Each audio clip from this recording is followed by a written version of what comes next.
Qu'est-ce qui, tout mis bout à bout, mesure plus de 115 mètres de hauteur et qui est vieux de 1800 ans cumulés? Pas une, pas deux, mais 3 tours, celle de La Rochelle. Nous avons nos 3 tours, la tour de la Lanterne, la tour Saint-Nicolas et la tour de la Chaîne, que tous les Rochelais voient depuis le Moyen-Âge et auxquels ils sont très attachés. Historien autodidacte et amoureux de sa ville, Jean-Claude est incollable sur La Rochelle et ses secrets. En tête de ses monuments préférés, les fameuses tours qui arrivent également à la première place de votre classement. Emblématiques de cette cité de la côte atlantique, elles n'ont ni le même âge ni la même histoire.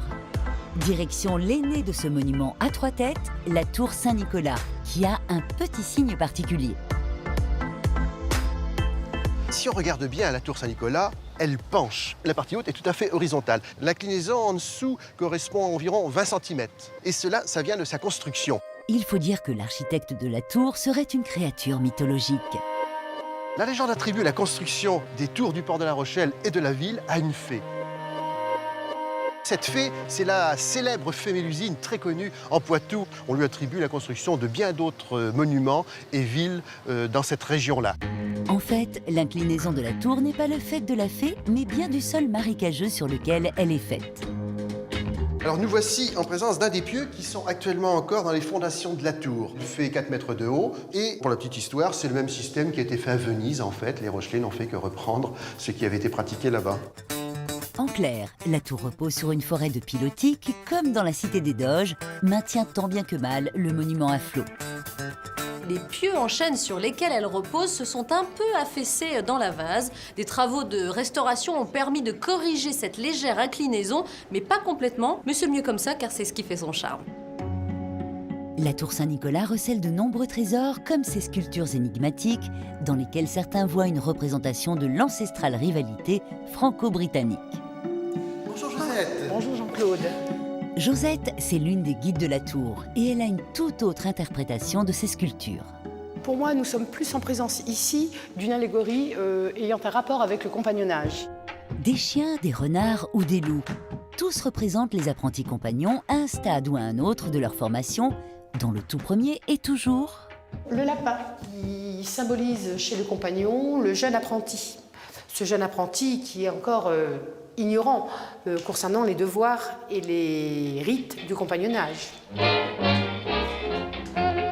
Le côté amusant de la tour Saint-Nicolas, c'est cet ensemble de couloirs, d'escaliers, on monte, on descend, un véritable labyrinthe. Après moult recoins, l'arrivée au sommet vaut le coup d'œil. À 40 mètres de hauteur, les visiteurs n'hésitent pas à prendre une petite photo souvenir, voire une bonne vingtaine. Un panorama que connaissent bien les têtes brûlées qui s'élancent du sommet de la tour lors du concours de plongeon acrobatique organisé par une boisson énergisante. La Rochelle est le premier spot français à avoir accueilli la compétition qui ne réunit qu'une cinquantaine d'adeptes dans le monde entier. N'importe qui ne peut évidemment pas tenter sa chance, mais tout le monde peut admirer l'époustouflant spectacle. Quelques secondes de chute libre avec vue imprenable sur les tours de La Rochelle. Et notamment la moins haute et la plus trapue des trois, la tour de la Chaîne. Elle s'appelle la tour de la Chaîne, tout simplement parce qu'on tendait autrefois une chaîne pour empêcher les bateaux ennemis de pénétrer à l'intérieur du port. La fameuse chaîne, la voilà. Elle n'est plus tendue au milieu du port, mais installée au pied des tours. On pourrait presque passer à côté d'elle sans la remarquer, ni savoir quel rôle essentiel elle a joué par le passé. C'était la barrière fiscale. Chaque fois qu'un bateau, une barque, passait sur l'emplacement de la chaîne dans la journée, il devait la redevance au corps de ville. Et donc la nuit, personne ne devait franchir cette chaîne, ou sinon il pouvait s'attendre à être canonné. Le bruit des canons est aujourd'hui remplacé par les sons des batteries, des guitares et des chanteurs francophones qui embrasent chaque année la cité de La Rochelle.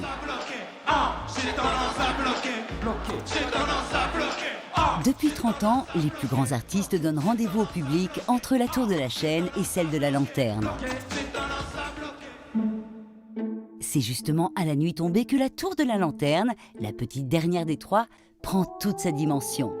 Ancien phare, ses murs renferment de nombreux secrets. La tour de la Lanterne est intéressante parce qu'elle a longtemps servi de prison aux 4 sergents de La Rochelle qui s'étaient alliés contre le roi et qui ont été condamnés à mort. D'autres prisonniers moins fameux ont également été détenus ici, entre le XVIIe et le XIXe siècle. Pour découvrir les traces qu'ils ont laissées derrière eux, Jean-Claude nous ouvre exceptionnellement les portes pour une visite de la tour de la Lanterne by night. Nous avons des prénoms, Léonard, Patrick, et puis nous avons aussi des cœurs, nous avons une encre de marine, nous avons aussi des inscriptions militaires avec des dates, 1834. Et puis nous avons différentes autres représentations, dont certaines que nous ne devrions pas indiquer à cette heure-ci. Jean-Claude fait bien sûr allusion aux images un peu olé olé que certains détenus en mal d'amour ont gravées dans la pierre, mais il y a mieux. Nous avons en haut, dans l'escalier, de très beaux graffitis de bateaux qu'il faut absolument aller voir. Des navires de toutes époques, battant pavillon britannique ou espagnol. Autant de graffitis qui sont de véritables œuvres d'art, comme celui-ci. Le port de La Rochelle, vu cette fois par un détenu français. La haute tour donc représente la tour Saint-Nicolas et la petite là-bas, la tour de la Chaîne, avec son petit bastion 19e. Et au-dessus, la signature de son auteur, La Fontaine-Émile, 1872. Si vous avez envie de découvrir les tours et toute la ville de La Rochelle de nuit, des rondes de 2 heures sont organisées tous les jeudis soirs jusqu'à la mi-septembre. Et on raconte qu'on y fait parfois des rencontres inattendues. Il y a sans doute quelques fantômes, si on croit aux fantômes. Alors, si vous osez, poussez la porte d'1, 2 ou 3 tours à La Rochelle pour en percer tous les mystères.